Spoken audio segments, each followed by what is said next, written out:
right, got a little load of metal in there, 2 batteries. Oh, that big back rig cap, black truck, black box, trailer. All right, there we go. That was a nasty job, well done. And all in 5 hours. So I thought it was gonna take me about 2.5 to 3, but it actually took me 5. But you know, it's running back and forth, but it's not far that I had to go. It's just okay. Do not turn truck into skid steer. Ah, there we go. It's like 3:30 and it's already starting to get dark. So not bad. Cost my client $120 to get all the stuff taken away. Not sure who that is, but I'll wave anyway. Just in case. Just in case. Oh, there's the school bus. What's that weird thing on your head, man? You look stupid. It's my GoPro. Yeah, there we go. So that was a really good day. Really good day. And not much metal there, but there's a little bar fridge and a water cooler. Some copper and aluminum in there. You know, got some aluminum rods. Aluminium for you Brit bastards and aluminum for you American bastards. Yeah. And for us Canadian guys, aluminum. Yeah, that's how you pronounce. Yeah, that's how you say it. Say it. How does this? Oh, there's windshield washer. Oh, okay. Smear that mud. Smear it good. Oh wow. Oh wow. Sort of. Wow. Not as impressive as I thought it was going to be. I thought it was going to be way more impressive than that. So I'm done for the day. Now I'm going to head home, stop for some gas, provisions. Would it coming? Yeah, okay, I got it. I don't have a load in there now. I can peel out. Not too hard. Here you spin out if you hit it too hard. So I didn't lose any bags today, so I'm happy about that. Nothing blew out on the highway. Had it, you know, didn't have to stop and clean, do a roadside cleanup. That's good. So now I'll get Pops home, put some gas in it. I'll put 20 bucks in because like it's really nice of my dad to let me use it. So anytime you borrow somebody's vehicle, you know, be generous with the gas. You know what I mean? Like I didn't burn 20 bucks of gas today, but that's not the point. That's not the point. Now technically my client covered the gas, but it's coming out of the gravy that's on the top, so it's like, yeah. So now I'm gonna head her home. Home sweet home. Jump in the shower. My poor gloves. Oh, that kitty litter. God knows how old that kitty litter was. It must have, see, I think what it was, because I had cleaned it up, put it all in bags for her, right? Like originally I probably should have done this right from the get-go, but I was trying to save her money, right? So I'm like, well, here, you know, just like put out a bag a week in the garbage, but it just got so far ahead of her that she couldn't do it, right? Because like I say, you only get one bin a week, so like you start backing up the garbage there, you know, yeah, you'll be stuck with it. You know, you'll be stuck with it. And I'd rather see it go to a recycling center, you know what I mean? Like, you know, you'll never call me a tree hugger, but I am more of a, you know, I'm an outdoorsman, so I tend to like a cleaner environment if we can get that. Truck's not as wobbly as it was on the way out. I kicked all the ice. There was a big chunk of ice in the wheel there. That was probably what was throwing me off balance. It was not as bad on the way back. But yeah, it was a good, very good day. Very good day. So if I can make a little bit more money this month, oh man, that sets me up good. And if I make money next month too, that sets me up really good. Because I'd love to have all my expenses covered for the year. You know what I mean? And then you're ahead of it. So when something stupid happens and you got, oh, suddenly you got $1,000 whatever, right? Who knows? Taxes, it could be anything, right? Vehicle brakes, most likely, right?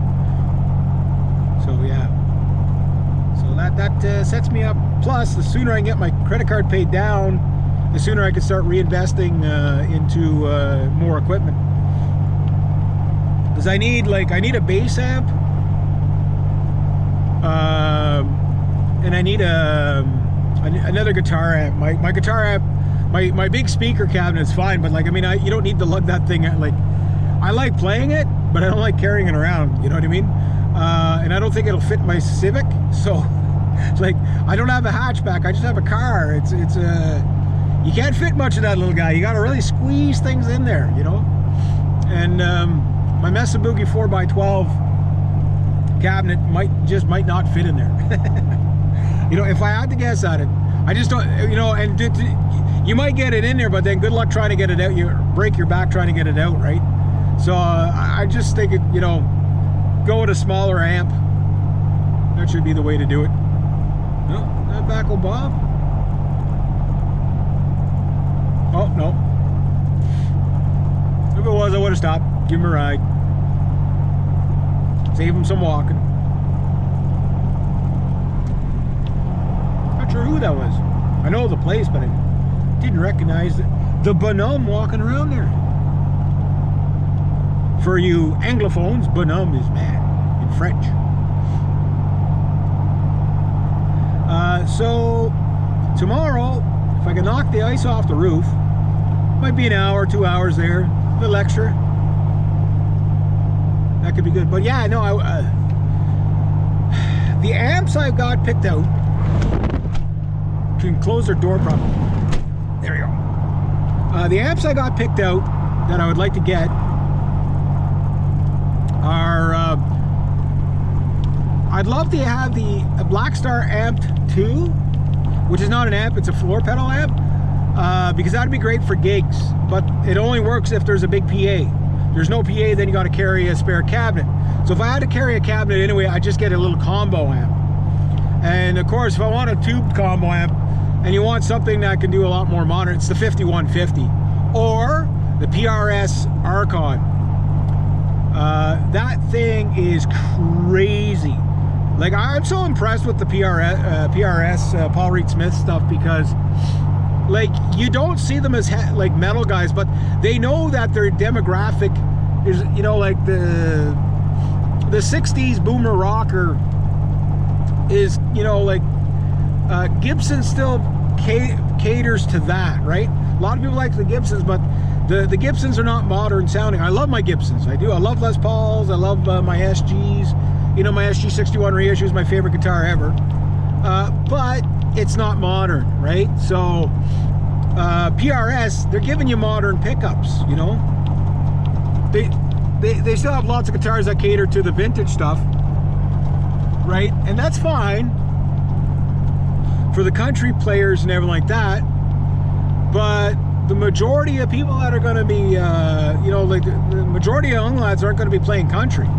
You know, a lot of them do, but no, it's like rock, metal, that's what the young lads want, you know what I mean? Like, they want the 5150 or the Archon or something like that, or a Mesa Boogie triple rectifier, right? Now for me, because of where I live, party rock band, 60s, 70s, 80s rock, some 90s stuff is very typical, and then everything else is like country. A little bit of bluegrass, not a lot of blues. Like, you get into Ottawa, like, blues is really for city people. It's country for city people. You know what I mean? It is the best way you can do. Like, blues, like, people typically in the countryside don't listen to blues. They either listen to bluegrass or country or rock or metal. You know, blues, not as much. You know, I'm not saying none do, but in general. You know, like blues rock, Texas blues rock, you know, blues country, yeah, but just outright blues, that's more of like, it's like jazz. That's purely a city thing. People in the country do not listen to jazz. Yeah, you have the one in maybe 1 million will listen to it, you know. Classical music, I'd say that's more city people as well. Although although myself, I'm a, you know, I love classical music, right? So, you know, you gotta know your area that you're gonna be playing in. So what kind of festivals are you gonna get? Well, around here, jamborees. Always jamborees, right? That's like bluegrass country. And, you know, country rock.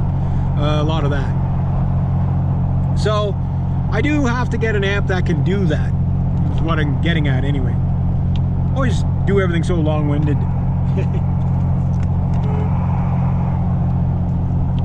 Don't know what those guys are up to, but honk at them anyway. They got a honking whether they wanted it or not. Alrighty. Take the truck out of warp speed, coast into the town, get some gas, get some provisions, go home, relax. Notify my... I forgot to bring my camera, so I can't show her any pictures, but she's gonna look in there and she's gonna say, wow, everything's gone.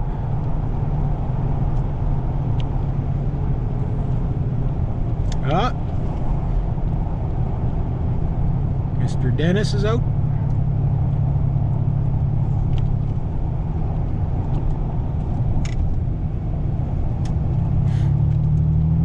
Nice guy, him. Championship biggest boxer right there. He, I think he fought Holyfield at one point. Or he sparred with, or it was a sparring part. He told me like, he told me all the people he sparred with and stuff like that. Really cool, anyway.